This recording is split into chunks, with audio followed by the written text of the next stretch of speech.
스캐플라 관련된 이야기입니다. 우리가 이 스캐플라를 치료하지 않고는 이게 안 되는 겁니다. 제가 이제 스캐플라를 왜 강의하는가에 대한 요 슬라이드, 이거에서 이제 정리가 다 되는 거예요. 스캐플라의 기능이 상당히 많더라 이거야. 여러분들이 로테이션이라는 말 잘 이해하고 계십니까? 우리가 뭐 이렇게 하는 것도 로테이션이라고 얘기하긴 하죠. 근데 이 무브먼트 측면에서 이렇게 로테이션 이렇게 얘기하면 말 그대로 움직였다라고 얘기하는 거예요. 축이 있고 축을 중심으로 움직였다. 이게 바로 로테이션이죠. 엑시얼 무브먼트 이렇게 얘기하죠. 축 운동을 한다는 거는 토크가 발생된다 이렇게 얘기합니다. 숄더 조인트에 디그리 오브 프리덤 아십니까? 자유도라고 아십니까? 자유도. 아마 어렴풋이 어디서 들어보긴 옛날 학부 때 이제 임상운동학이나 이런 기능의무학 같은 데서 이제 들어봤겠죠. 숄더 조인트의 자유도는 몇 도라 그럽니까 원래? 3도라고 얘기하죠, 그죠? 이게 이제 학부에서 3도라고 가르치는데 사실 자유도는 허용되는 움직임의 모든 거를 자유도로 표현하는 겁니다, 원래. 그래서 숄더 조인트의 자유도는 6도입니다. 6도. 뭡니까? 플렉션, 에비덕션, 로테이션. 나머지 3개는 뭐예요? 글라이딩, 스피닝, 롤링. 이 3가지도 자유도에 들어가는 거예요. 치료를 하실 때 항상 플렉션만 고려하는 게 아니라 플렉션 때 일어나는 글라이딩, 스피닝, 롤링을 계산하실 줄 아셔야 됩니다. 그래야 관절면에서 좀 더 확실한 센서리와 무브먼트 교육이 가능하다고. 그만큼 이제 숄더 조인트의 자유도 6도, 움직임이 많고 일단 중요하다. 그런데 우리가 이제 3도라고 배웠던 이유는 뭐냐면은 이 로테이션 움직임만 3도라고 얘기하는 거예요. 그 글라이딩, 롤링, 스피닝은 자유도는 허용이 되지만, 움직임이 허용은 되지만 토크가 발생되는 힘은 아니다 이거지. 토크라는 거는 어떤 액티브한 어떤 무브먼트의 파워, 이런 걸 또 얘기하는 걸 수도 있죠. 액티브하다는 거는 에너지가 소모된다. 그리고 무브먼트가 일어나야 됩니다. 근수축이 일어나야 된다. 그 에너지를 사용해서 근수축이 일어나는 걸 우리가 액티브한 무브먼트라고 얘기를 해요. 근데 이제 글라이딩 그런 것들은 어세서리 무브먼트, 그래서 보조적인 움직임이죠. 하지만 또 그 보조적인 움직임이 없다면 어때요? 축 운동이 일어나지 않는다. 이런 관계를 갖고 있는 거예요. 어느 것이 더 중요하다, 중요하지 않다 이런 개념이 아니라 상호, 이런 글라이딩을 하는데 근수축이 특별히 일어나진 않아도 되지만 근수축이 또 일어나려면 글라이딩 운동이 있어야지만 무브먼트가 가능하다. 이런 식으로 이해를 하시는 거예요. 근데 결국 그 6개의 무브먼트를 모두 이해해야만 숄더 조인트 회복시킬 확률이 좀 더 높아진다라고 보시면 되겠죠. 스캐플라가 움직였더니 휴머러스, 스피네이션, 포암, 숄더, 엘보우, 리스트, 핸드, 그레스핑까지 모두 영향을 미치더라 이겁니다. 우리가 스캐플라에 대해서 잘 알아야 되는 이유가 바로 이것 때문에 그래요. 그래서 스캐플라 하나만 가지고도 제가 몇 시간을 강의를 하는 걸로 커리큘럼을 편성을 해놨죠. 근데 반대로 얘기하면 뭡니까? 스캐플라 세팅을 제대로 하지 않으면 어때? 상지 재활이 안 된다 이거 안 된다. 이거는 제가 감히 안 된다라고 얘기할 수 있어요. 제가 안 된다는 건 진짜 안 되는 거예요. 여러분들 이렇게 팔을 드시려면 뭐부터? 이렇게 여러분 가만히 앉아있는 상태에서 팔 이렇게 들어보실래요? 그럼 일단 뭐부터 일어납니까? 우리는 팔을 든 걸로 인식하지만은 팔 들기 전에 어떤 일이 먼저 일어나요? 이게 먼저 일어난다 이거야 이거. 이렇게 들었다가 아니면 이제 한번 들어보실래요? 양팔 이렇게 들어보실래요? 들은 다음에 허리를 이렇게 펴보시면 팔이 더 올라간다는 거 아시겠습니까? 반대로 허리 힘을 빼보세요. 팔이 내려가죠, 그죠? 거기 어깨 힘을 빼보세요, 이렇게. 팔이 떨어져 버리죠, 이렇게 우리 홍쌤처럼. 그러니까 이게 그럼 우리가 잘 생각을 해봐야 돼. 팔을 여기서 여기까지 올리는데 지금 허리 힘을 뺐더니 이만큼 떨어지고 어깨 힘을 뺐더니 여기까지 떨어졌잖아요. 팔을 올리기 위해서 팔 근육의 힘이 얼마나 필요한 겁니까? 지금 우리가 떨어지는 거 보니까 팔 힘은 한 이 정도까지밖에 안 된다라고 봐도 돼요? 그런 것이 여러분들 그 치료의 어떤 틀을 깨고 재활을 잘 하는 사람이 될 수 있는 키포인트가 돼요. 여기서 이만큼은 팔이 올려줘야 되겠죠. 그리고 이렇게 폈을 때 이렇게 올라간다. 이미 우리가 그걸 알았잖아요. 방금 경험을 했잖아요. 그러면 치료에 그대로 적용할 줄 아셔야 돼요. 경험은 했는데 자꾸 팔 치료하는데 팔만 자꾸 늘어지면 어때? 재활이 안 된다. 팔 재활을 해서 팔을 100% 올리겠다는 성립되지 않는 이야기다 이거예요. 팔을 180도까지 올리려면 팔 플러스 이거 이런 것들이 있어야지만 필수적으로 있어야만 가능합니다. 그 중에 우리가 어깨 힘을 뺐더니 많이 떨어지잖아요. 이렇게. 얘가 바로 그거 아닙니까? 그러니까 얘가 지금 이렇게 영향을 미친다는 거에 제가 방금 이제 증명을 해드린 거야. 그쪽에 힘을 뺐더니 이렇게. 그럼 반대로 거기에 힘을 잘 주면 어때요? 올라간다는 이야기겠죠, 그죠? 그럼 팔을 굳이 이렇게 많이 운동을 시키기보다는 어때?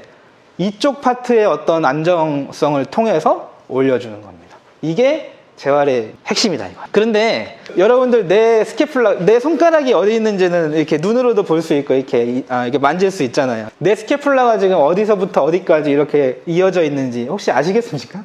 스캐플라 다운워드 로테이션 해보세요. 그러면 다운로드 로테이션 이렇게 하는 거예요. 이렇게. 어덕션, 여러분 이거 리트랙션 아닙니까? 이거 리트랙션이에요? 스캐플라의 어덕션이에요?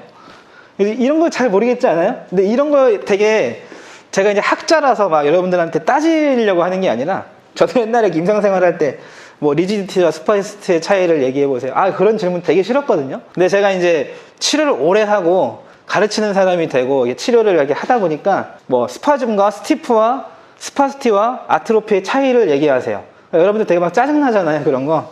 짧으면 늘리면 되는데 뭐 자꾸 그런 걸 물어보는 게 싫잖아요.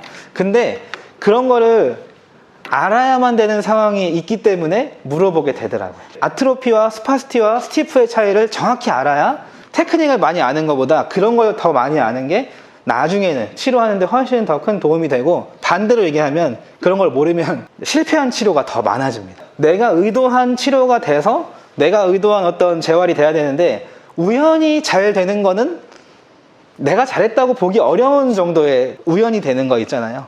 그거 이외에 내가 잘해서 이 환자가 좋아졌다라는 개념이 몇 년이 흘러도 모르는 경우가 있어요. 근데 그게 지금 제가 말씀드리는 이런 차이를 아냐 모르냐에 좀 차이가 됩니다. 그러다 보니까 이제 이 스캐플라라고 하는 구조물에 대해서 제가 이제 심도 있게 보려고 하는 이유가 바로 그런 거예요. 한번들 리트랙션은 그냥 내가 이렇게 할 수가 있어. 근데 스캐플라 에이비덕션 해보세요. 그러면 이게 뭐지? 이제 이렇게 된단 말이에요. 그게 스캐플라와 상지 치료가 어려운 이유입니다.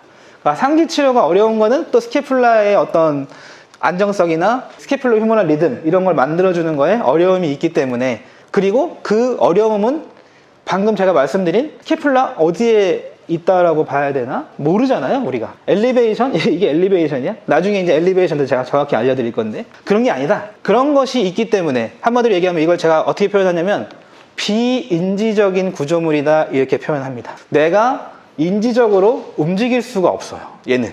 근데 우리 인체에서 제가 지금 말씀드리는 이런 비인지적인 구조물이 차지하는 비율이 80%다 이거예요. 80%. 스스로 움직일 수 있는 근육. 우리 근육이 인체에 몇 개 정도 됩니까? 300종류라 그러고 한 600여 개 있다 그래요. 근데 사실 600개가 좀 넘을 것 같아. 제가 이게 목 근육이 50 몇 개를 이렇게 세다가 잠들었어요. 너무 많아가지고. 목 근육이 몇 개인지 너무 궁금한 거야. 그래서 내가 한 가닥 이렇게 세봤어요. 자, 55, 56. 잠들었다고. 너무 많아가지고. 그거를 전신의 근육이 그 목에만 지금 한 거의 다 됐어요. 한 60개 정도 있는 것 같아. 근데 목의 척추가 7개인데 60개가 있어요. 7개의 뼈가 60개가 있으면 우리 206개 아닙니까? 비율로만 봐도 근육이 몇 개나 있는 거예요? 한 6, 700개 있다고. 그 중에 여러분들이, 제가 또 강의 때마다 말씀드리는 건데, 하루에 몇 가지의 근육을 고려하고 치료하냐? 이겁니다. 내가 알고 있는 근육은 몇 개냐? 그리고 매일매일 환자분 치료하는데 몇 개의 근육을 치료해주냐? 이겁니다. 근데 제가 말씀드리는 600개의 근육 중에 내가 치료하는 거는 뭐 한 몇 개 되겠죠? 이렇게 몇 개. 한 20개 되나요? 나머지는 다 비인지적인 근육이에요. 근데 비인지적인 근육은 귀가 없고 눈이 없다 그래. 동작을 따라할 수 없고 말로 지시했을 때 듣고 할 수가 없어요. 그때는 핸들링을 사용을 해줘야 돼요. 비인지적인 근육은 다행히도 터치 프레셔에는 반응을 하더라 이겁니다. 다행이죠, 그죠? 그게 없었다면 아예 재활이 안 됐을 텐데, 그거를 우리가 적절하게 사용해야 되는데, 대표적으로 스캐플라라고 하는 구조물이 그렇습니다. 일단 중요한 거는 이렇게 생겼다는 건 알겠는데, 정확하게 이게 인페리어 앵글이다, 이게 메디얼 보더다, 이거를 잘 모르는 경우가 많아요. 스캐플라를 제대로 아시려면은 스캐플라에 붙는 근육만 몇 개입니까? 상당히 많죠, 그죠? 자꾸 몇 개 하면 짜증나니까 그만 얘기하고, 중요한 코어 머슬이 스캐플라에 많이 있고, 주로 척추에서 스캐플라로, 또 스캐플라에서 휴머러스로, 이런 식으로 되어 있단 말이에요. 스캐플라에서 레디우스, 얼락까지 내려오는 머슬들도 있죠. 스캐플라가 중심이 돼가지고 여기서 여기, 여기서 여기에 연결고리 역할을 하고 있기 때문에 이 파트가 상당히 중요한 겁니다. 근데 매우 비인지적이다 이거야. 그래서 중요한 거는 뭐냐면은 근육도 많이 붙고, 내가 일단 그 스캐플라를 정확하게 만질 줄 알아야 되고, 거기에 있는 근육이 어떻게 생겼는지 알아야 중심에서 이쪽으로 그리고 팔로 연결되는 이 연결고리를 정확하게 치료해낼 수 있다고 하는 겁니다. 그 정확하게 치료를 해내야 이런 것들이 가능하다는 이야기예요. 환자분들 스캐플라 만져보시면 어떻습니까? 딱 붙어가지고 이게 움직이질 않잖아요. 얘가 뜯어내고 싶잖아. 막 저는 옛날에 막 살을 진짜 갈라가지고 막 뜯어내고 싶었어요. 너무 답답해가지고. 제가 이렇게 연구를 거듭거듭 해보니까 그렇게 하지 않아도 되더라 이런 결론이 있었습니다. 이따 그건 알려드릴게요. 어떻게 하는 건지. 이게 인페리어 앵글이에요. 여러분들 인페리어 앵글 정확하게 이제 만질 수 있다라고 이제 자신 있게 얘기할 수 있는지 한번 머릿속으로 상상을 해보세요. 제가 이따 이거 만져보는 시간을 가질 건데 되게 쉬울 것 같지만 한 번도 안 만져보는 사람은 정말 이상한 데 만지고 있는 경우가 많아요. 이게 한 끗 차이에요. 한 끗 차이. 근데 인페리어 앵글을 정확히 알아야 돼요. 거기에 중요한 근육들이 많이 붙기 때문에 그래. 인페리어 앵글에 무슨 머슬이 붙어요? 라티스머스 도이지 머슬하고 테레스 메이저 머슬이 붙는다. 걔네들은 이 팔을 이렇게 지탱하는 데 되게 중요한 머슬들인데 인페리어 앵글을 살짝 걸치고 올라간단 말이에요. 그러니까 정확히 만지지 못하면은 그 머슬을 살려내기가 어렵다라고 얘기하는 겁니다. 메디알 보더 생각보다 찾기 어려워요. 뭐가 어렵냐면은 잘 튀어나오고 한 거는 만지기가 쉬운데 저처럼 이렇게 뚱뚱한 환자분들 또는 여기 위로 올라가면 이 부분 만지기가 어렵습니다. 근데 이 부분을 못 만지면 뭐가 안 돼요? 얘를 못 만져요. 얘를. 이 슈페리어 앵글 잘 만질 수 있는지 이따 또 테스트 한번 해보도록 합시다. 스파인도 중요한 머슬이 많이 붙죠. 델토이드도 여기 붙고 트라페지우스 미들도 여기 붙고. 슈페리어 앵글에 뭐가 붙어요? 리베이터 스캐플라 머슬. 되게 중요해요 그거. 이 밑에 롬보이드, 마이너, 메이저 이런 식으로 되어 있죠. 라테랄 보더에는 뭐가 붙습니까? 테레스 마이너 머슬, 인프라스피나투스 머슬. 여러분들 서브룩세이션 고치기 어렵다라고만 얘기하지만은 인프라스피나투스 만질 줄 알아야 되겠죠. 이거는 지금 스캐플라의 앞쪽이잖아요. 앞쪽. 얘는 뒤쪽이고 여기에 뭐가 붙어요? 여기 서브스캐플라리스 머슬. 이게 중요하죠, 그죠? 로테이터 커프가 중요한 건 아는데 서브스캐플라리스 머슬 내가 만질 줄 아는가? 만질 수 있으니까 얘기하는 거겠죠. 이제 만져보도록 합시다. 이 안엔 또 뭐가 붙으면 여기 우리가 되게 좋아하는 그 세라투스 엔테리어 머슬, 윙잉 스캐플라 세라투스 엔테리어 머슬 해야 됩니다. 근데 이거 운동 또 어떻게 시킬 거냐 이거. 그런 것들이 중요하다. 그래서 우선은 얘를 특히나 이제 얘는 척추랑 이렇게 연결이 많이 되어 있거든요. 그래서 오늘 그 뼈를 만지기를 연습을 할 건데 척추도 정확히 만지는 거를 이따 또 같이 해보도록 합시다. 스캐플라 스파인은 몇 번에서 만난다 그래요? T3에서 만난다. 인페리어 앵글은 T7에서 만난다. 슈페리어 앵글은 T2에서 만난다. 이거를 몰라도 되는데 알면 좋아요. 알면 좋은 이유는 뭐냐면 스캐플라 위치가 서로 다를 때 이거를 여기다 맞출 거냐 이거를 여기다 맞출 거냐 이거를 고민을 되게 많이들 하더라고요. 명쾌한 해답은 있어요 사실은. 근데 명쾌한 해답을 알기 조금 전에 알면 좋은 게 여기에 가까운 데 맞추면 일단 되잖아요. 내가 일단 해보는 거. 그러니까 환자분들 앞에서 어버버 하면 안 되잖아요. 환자분한테 설명을 하시면서 치료를 할 때 자, 제가 지금부터 여기다 이걸 맞출 겁니다. 근데 그 이유는 이러하다. 이런 것이 중요한 거예요. 여러분들 그 라포 형성이라는 거, 그 치료력이 좋아야만 라포 형성을 잘하는 게 아니에요. 환자분이 필요한 건 내 몸을 낫게 해주는 게 되게 중요해. 그러니까 상대방이 내 몸을 낫게 해줄 거라는 그런 확신은 결국 지식에서 나오는 거예요, 지식에서. 왜냐면 요게 여기에 붙는데 지금 환자분이 얘는 여기에 맞는데 얘는 여기에 달리기 때문에. 근데 만약에 그게 환측에 건측을 맞춰야 되는 경우가 있을 수 있어요. 그런 경우 있겠죠? 당연해요. 근데 우린 항상 건측이 정상, 환측이 건측이 이렇게 보통 생각을 할 수밖에 없잖아요. 그런데 사람 몸이라는 게 또 그렇지가 않아요. 환측에 건측을 맞춰야 되는 경우가 되게 많아요, 생각보다. 그런 거가 이제 라포 형성의 중요한 요소가 됩니다. 환자분이 지금, 제가 옛날에 그런 걸로, 근데 환자분들도 욕을 많이 먹었어요, 근데. 같이 건측을 자꾸 치료하니까 욕을 하더라고, 자꾸. 그러니까 내 환자분의 호불호가 갈리는, 호불호가. 지금은 이제 연차가 많이 쌓이고 나이를 먹어가지고 이렇게 설명을 잘 할 수 있지만, 저도 이제 여러분들 나이 때, 연차가 낮을 때, 이럴 때는 이게 유두리가 없잖아요. 그러니까 그냥 이렇게 하는 거니까 내 말 믿고 그냥 하세요. 이렇게밖에 못 하잖아요. 그러니까 에이씨 안 한다고 가버리고 막 그랬다고. 근데 그래도 그 말을 믿고 저한테 치료를 받는데 좋아지니까 시간이 지나면 나중에 그렇게 반대했던 사람들도 다 돌아와요, 다시. 그렇게 되는데 결과물로 보여주라는 이야기죠. 그래서 이런 지식 정도가 좀 필요하다고 얘기하는 겁니다.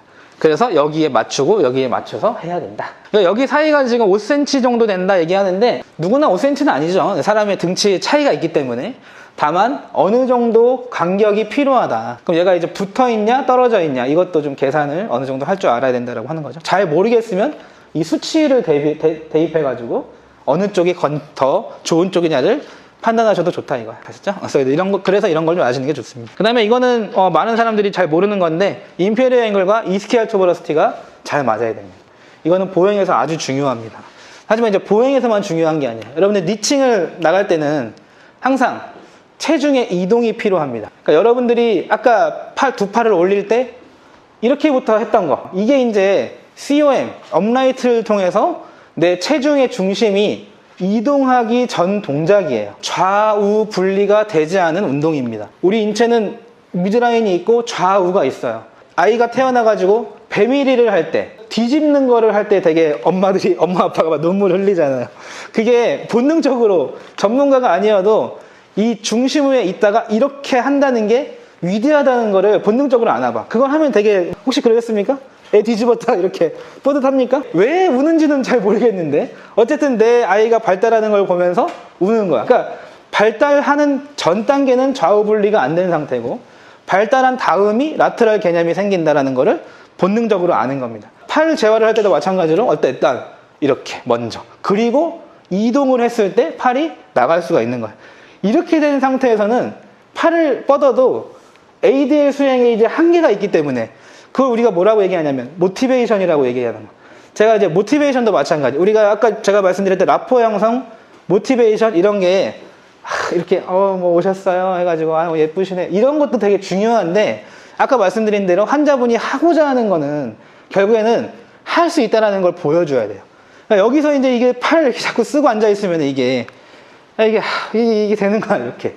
근데 내가 이거를 개념을 탁 깨고 체중 이동 운동을 시켰더니 팔이 좀 나간다는 걸 느꼈어. 그러면 그게 모티베이션이 되는 겁니다. 중요한 거는 바로 이제 이런 개념에서 시작해가지고 이게 결국 팔로 간다. 그래서 게이트에서도 이 체중 이동이 중요하지만은 사실 리칭을 나가는 데에서도 이 체중 이동은 상당히 중요합니다. 그래서 이 라인을 아는 게 되게 중요하다. 그러면 이제 내가 어떤 스캐플라를 어디에 어떻게 조정할 줄 알게 되겠죠. 이 스캐플라가 이렇게 정직하게 생기지 않았다는 거예요. 그리고 얘가 정상인데 얘가 정상일 수도 있어. 꼭 하나의 스캐플라에 하나를 맞추는 게 아니라 각 세그멘트별로 평가를 할 줄 아셔야 됩니다. 왜 그러냐면 각 파트별로 붙는 머슬이 서로 다르기 때문에 그래요. 밸런스가 틀어진 건 다 아는데 이렇게 틀어졌어 그러면 좌측은 내려가고 우측은 올라가고 이렇게 생각을 하는데 사실 각 머슬마다 밸런스가 다 달라요. 보통은 예를 들면은 이렇게 하면은 이렇게 돼 있어 사람이. 왜냐면 우리는 중심에 와야지 이렇게 앞으로 갈 수가 있거든요. 그러니까 어느 한쪽이 이렇게 틀어지면 보상을 하게 돼 있어요. 꼭 이렇게. 그래야 내가 설 수가 있기 때문에 그게 리가멘트의 이제 힘인데 그런 게 있기 때문에 한번 틀어지면은 결국 얘는 오른쪽이 빠졌지만은 어느 부분은 분명히 왼쪽이 빠진단 말이죠. 머슬의 밸런스가 그런 식으로 틀어지기 시작합니다. 근데 그 머슬의 틀어짐은 전 머슬이 다 틀어진다. 그래서 다 각자 테스트 해볼 필요가 있다. 그게 이제 재활을 잘하는 사람이 되는 길이 돼요. 잠깐만 쉬었다가 4시부터 요 뼈 찾는 거, 뼈 팔페이션 한번 해보도록 합시다. 잠깐만 쉬겠습니다. 자, 제가 진화를 공부하면서 신경계를 이렇게 정립한 게 있어요. 그게 무슨 말이냐면 스캐플라의 그 역할이 무엇일까 이거를 명확하게 증명을 하려면 브레인의 레벨이 낮은 동물의 기능을 좀 볼 필요가 있습니다. 얘는 지금 스캐플라 블레이드라고 표현할 정도로 그러니까 블레이드는 칼날을 얘기하거든요. 칼날. 그러니까 얘는 칼날만큼 작다 이거야. 그러니까 물고기의 스캐플라는 거의 뭐 없다시피 해요.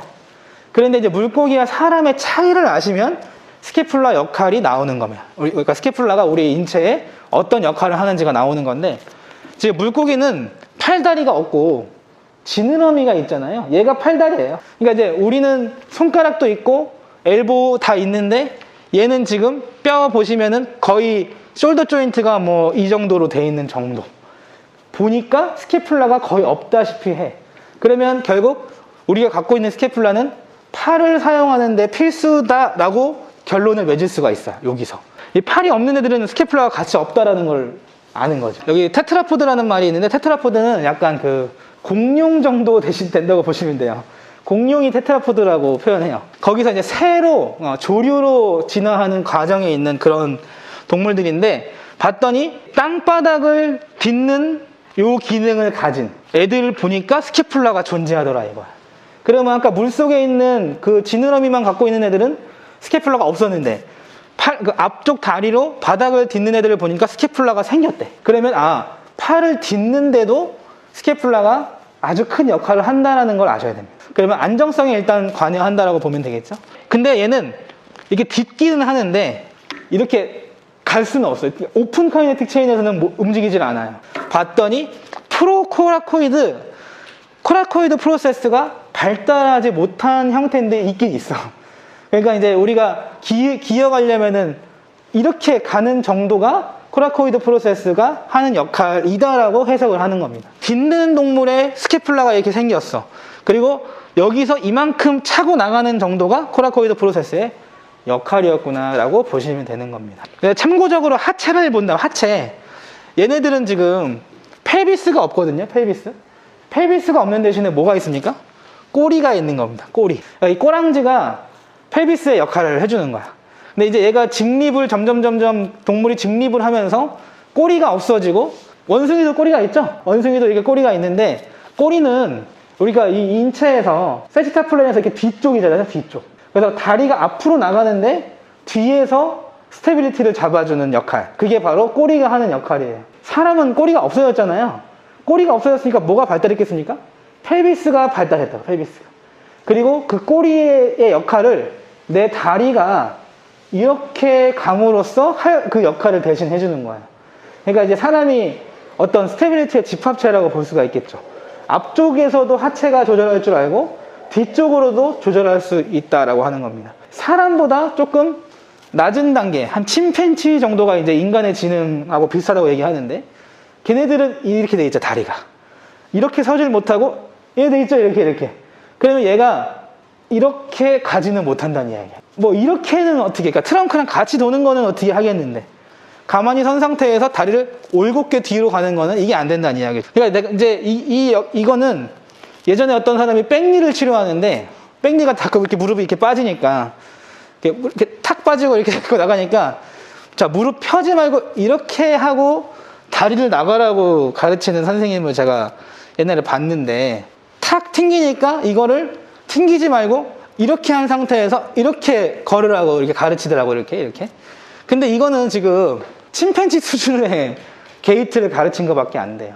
우리가 무릎을 설려면은 쿼드리셉스 디스탈 파트가 컨센트릭 하면서 미드 스탠스, 그리고 다리가 이렇게 나가줘야 되는데, 지금 이 상태에서 힘을 그냥 고정해버리고 나가는 거, 이건 지금 늘어나는 힘이잖아요.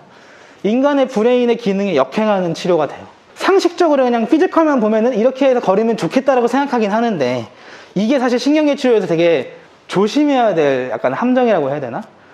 사실 이게 인간 레벨로 치료하는 게 아닐 수 있어요. 웬만하면 우리가 그래도 사람을 치료하는데 사람 치료하게 만들어줘야지. 이런 식으로 해버리면 이게, 여기는 어떻게 뭐 그렇게 따지고 된다고 하지만은 세레브랄 콜텍스에 결국 정보를 줄 수가 없는 상황이 됩니다. 결국 내가 이거를 펴서 가야 이것도 가는 거예요. 이 상태로 가르치면 아까 얘기한 것처럼 이게 안 되는 거예요. 이게 가면 떨어지잖아요. 이렇게 펴야 올라가잖아요. 이런 관계가 있기 때문에. 그래서 이런 거 하나를 하실더라도 잘 알고 하셔야 돼. 그 다음에 이 꼬리가 없고 다리가 뒤로 가니까 우리가 뭐가 가능한 겁니까? 이렇게 이 후방보행이 가능, 후방보행이. 인간 이외의 다른 동물이 이렇게 액티브하게 뒤로 이렇게 갈 수 있는 동물은 없다고요. 뭘 하시라는 거야, 그러니까? 후방보행 시켜주라, 이거야, 환자분들한테. 아주 좋은 치료다, 이거지. 인간 본연 브레인 레벨에 치료를 해주는 거니까 되게 좋은 거다. 그래서 이런 특성도 알아놓으시면 좋겠습니다. 자, 개구리를 봤더니 코라코이드 프로세스도 있고 스캐플라도 있어요. 개구리 정도 돼야 이제 있다. 근데 개구리 수준에서는 코라코이드 프로세스와 스캐플라가 분리되어 있어요. 분리되어 있어서 이렇게 보통 개구리도 이제 앞다리를 이렇게 들지는 못하잖아요. 플렉션 시키지 못하기 때문에. 그러니까 오픈 카이네틱 체인의 움직임이 좀 약할 수 있어요. 이 새를 봤더니 여기서 좋은 이제 힌트가 되는데, 스캐플라가 이만큼이고 코라코이드 프로세스가 이만큼이에요. 조류 정도 되면 스캐플라와 코라코이드 프로세스가 이렇게 통합된 해부학을 갖고 있는데, 스캐플라보다 코라코이드 프로세스가 훨씬 크죠, 그죠? 봤더니 얘는 어때? 상체를 이거 오픈해서 날개짓을 많이 하는 동물의 코라코이드 프로세스가 이렇게 큰 거, 그리고 땅을 딛는 동물들이 스캐플라가 이렇게 큰 거로 미루어 봐서 우리가 이제 기능적으로 결론을 맺을 수 있는 겁니다. 코라코이드 프로세스와 스캐플라의 관계를 알 수가 있는 거죠. 그죠? 스캐플라는 좀 더 안정성에 기여하는 거고, 코라코이드 프로세스는 좀 더 가동성에 기여한다. 이거를 아셔야 되는 겁니다. 현재 팔 치료를 하실 때 어떤 동작을 만들어낼 거냐에 따라서 어느 쪽을 중점적으로 치료해 줄 거냐, 이것이 나온다는 거죠. 이런 걸 아시는 게 되게 중요해요. 제가 아까 보여드렸던 스캐플라와 코라코이드 프로세스 관계가 진화를 한다는 건 바로 업라이팅 게이트와 더 많은 분리 동작, 그 사지의 분리 동작을 만들어내는데 기여한다. 그게 결론입니다. 제가 지금 말씀드린 부분을 잘 생각하시고, 방금 제가 스캐플라 맞추는 거 보여드렸지만은 코라코이드 프로세스도 만질 줄 아셔야 돼요. 특히 코라코이드 프로세스에는 머슬 중요한 거 3개가 붙죠. 그 중요한 3개의 머슬이 또 잘 기능했을 때 또 팔 기능이 좋아지기 때문에 클레비클과 요 코라코이드 프로세스 스캐플라에 붙어 있는 거지만은 요 관계도 잘 아시고 치료해 주셔야 됩니다.